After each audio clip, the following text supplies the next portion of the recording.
Wow, grabe. Thank you guys so much. Thank you all for coming here tonight. You know, it's so good to be back here on this very stage. This is where it all started. If you guys remember, this is where we did the finale of The Voice of the Philippines. Grabe. Bumabalik sa akin yung nostalgia, yung mga memories, yung kaba. Hanggang ngayon, kinakabahan pa rin ako. Feeling ko magkukumpit ulit ako. Feeling ko nasa The Voice ulit ako. But it's so good to be back here and to see all of your faces. You know, 10 years ago, it was this very stage that I became The Voice. And thank you. And you know what? I'd like to take you back to the very first time you saw me. To the very first time I graced your TV screens. I want to sing the song that really, truly did change my life because after this, tuloy-tuloy na po yung naging journey po natin. This is the song that made the coaches turn their chairs during my blind audition. So, I hope you guys stay with me and stay with me for the rest of the night. This is for all of you guys. Love you.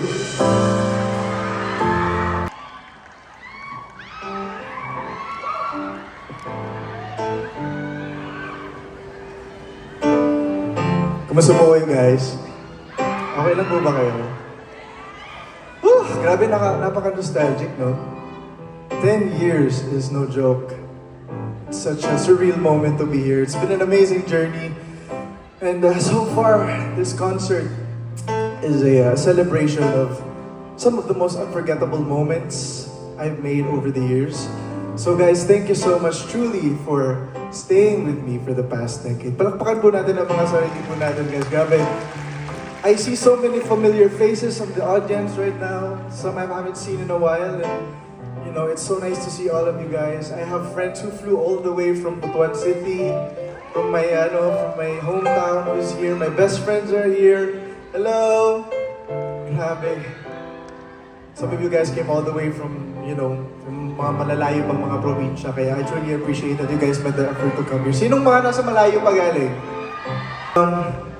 When I look back at those concerts, I realize na may mga songs talaga na tumatak sa akin and I kind of want to perform them again tonight. And also, it was on this very stage that I got to do this kasi itong next nakakantahin ko ay ginawa po namin sa Soulja na concert. That was myself and the Queen of R&B, Queen of Soul pala, Miss Jaya, and King of R&B, Kuya JR. So I got to share the stage with them in a concert. And this was my spot. And isang milestone talaga siya ito to perform with them kasi mga idol ko itong mga to. Ito yung mga industry icons, sila Kuya JR and si Ate Jaya. So imagine you guys, 3 years pa lang right after The Voice, nakasama na ako sa isang major concert nila. So it was such a special moment. And if it's alright with you, if you'll permit me, I'd like to relive that moment again for you guys. This is probably tulad ng Philpop, tsaka ng Himig Handog. And naalala ko nung 2017, nung kaduet ko si Ate Kyla for Tayo Na Lang Kasi, naalala niyo pa ba yun? Buti na lang, nandiyan ka lagi para sa agapin ako. Yan.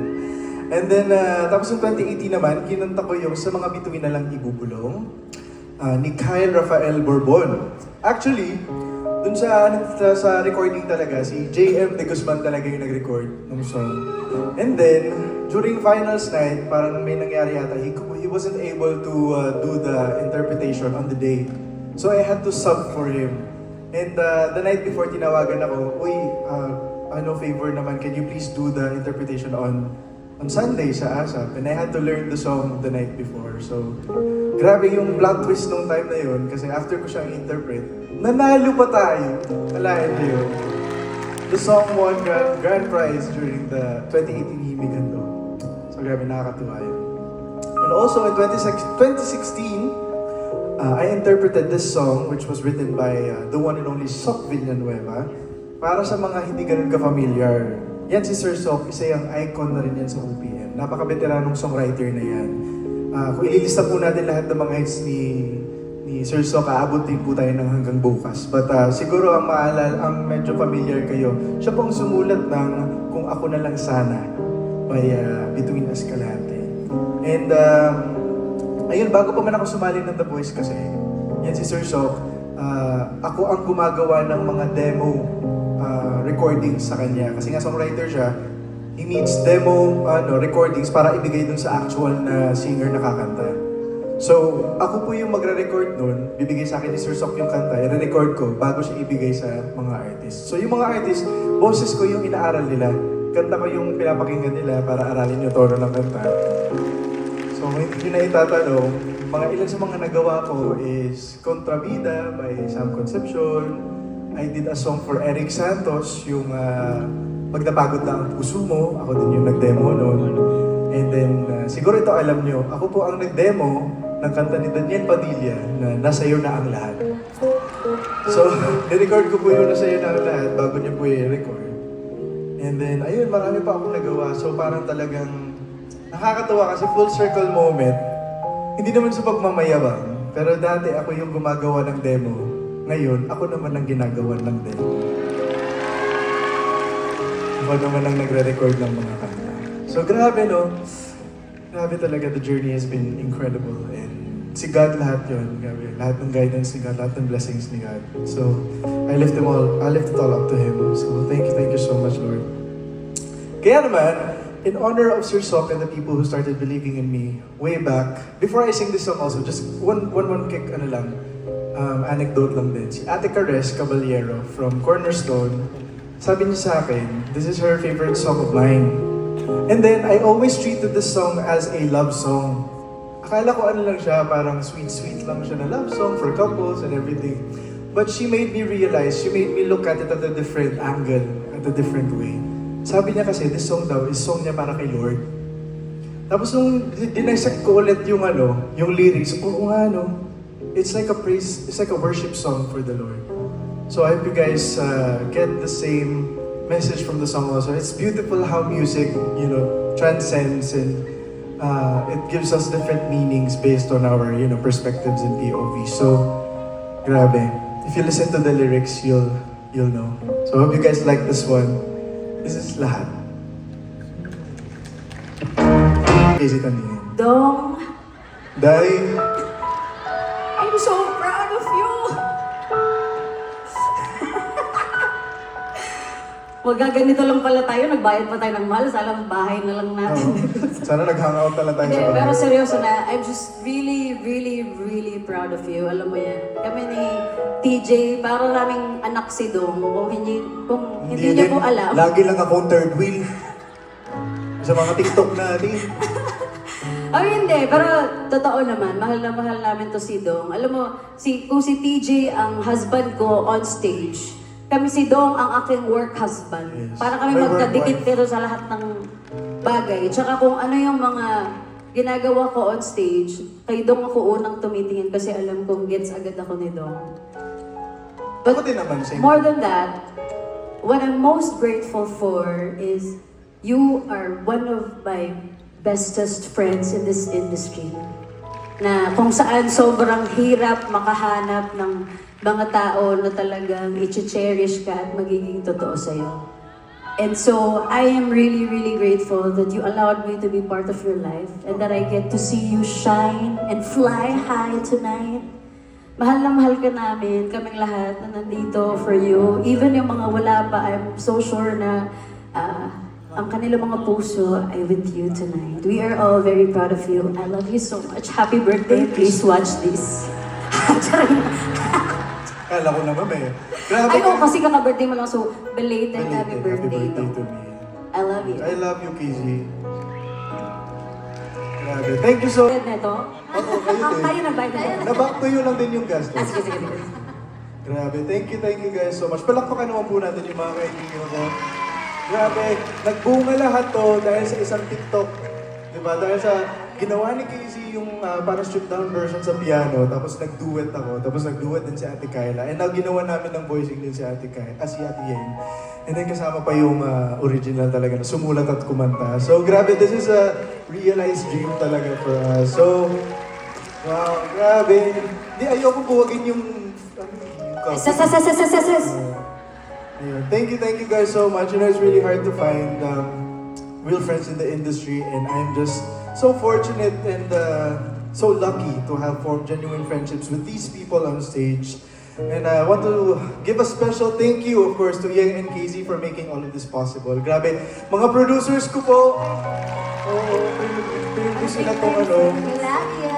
Alam nyo guys, wala talaga akong plano to celebrate, to have a concert. Siguro nasa back lang siya, nasa likod lang siya ng utak ko. Pero ako okay na ako na nag-celebrate kami ng mga Defenders ng to commemorate the 10 years.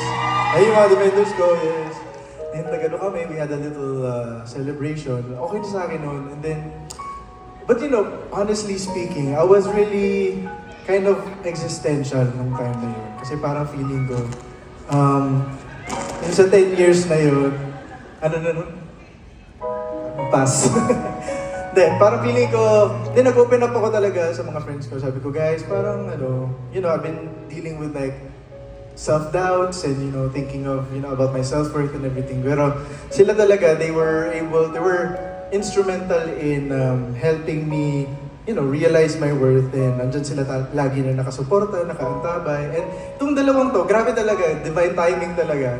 At my very lowest at that time, biglang nag-FaceTime tong dalawang to, tumawag sa akin, nakapambahay pa ako, naglilinis pa ako, nililinis ko yung mga ganito din sa bahay.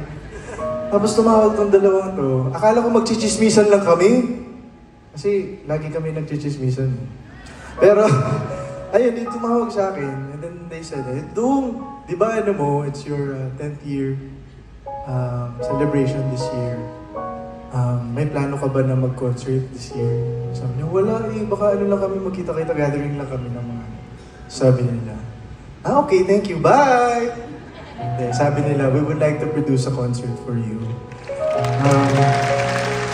So yun, hindi ko na-record kasi ni Casey, hindi ko na pinakita yung mukha ko kasi talagang dugyot ako na naglilinis. Ginano ko na lang yung camera para hindi ako makita.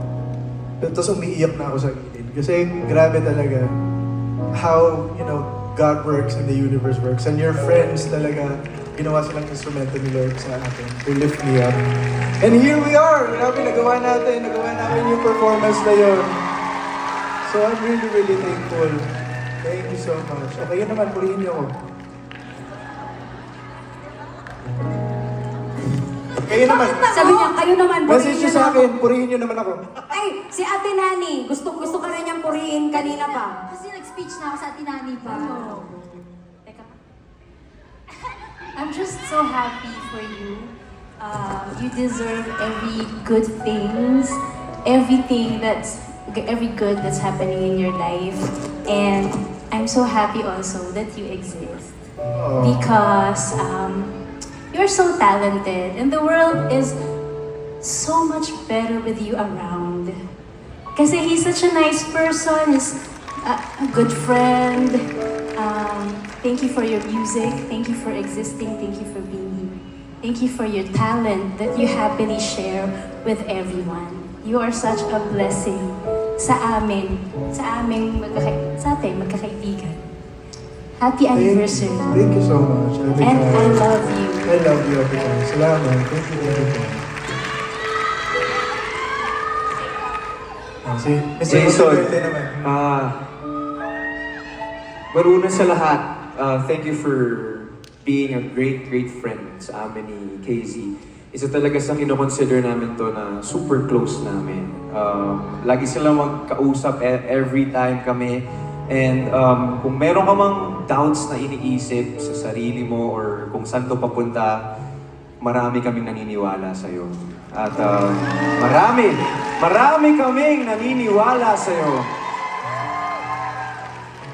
Celebration, and I heard it's also your birthday, so happy birthday also. This is just the beginning for you. There'll be more, and we are expecting more of this, right? And while you're at it, magwalis ka at dumi-dumi ng stage! Sige po. Sorry na po, Miss Pambihira! Ladies and gentlemen, once again, Jason D! Brigitte Velasquez, ladies and gentlemen! Magsisigaw nga ako mamaya. Grabe itong mga I to. love you, Miss Di ba lang Reg. kayo naglimas? Ang dami pwedeng sigaan din eh. Grabe!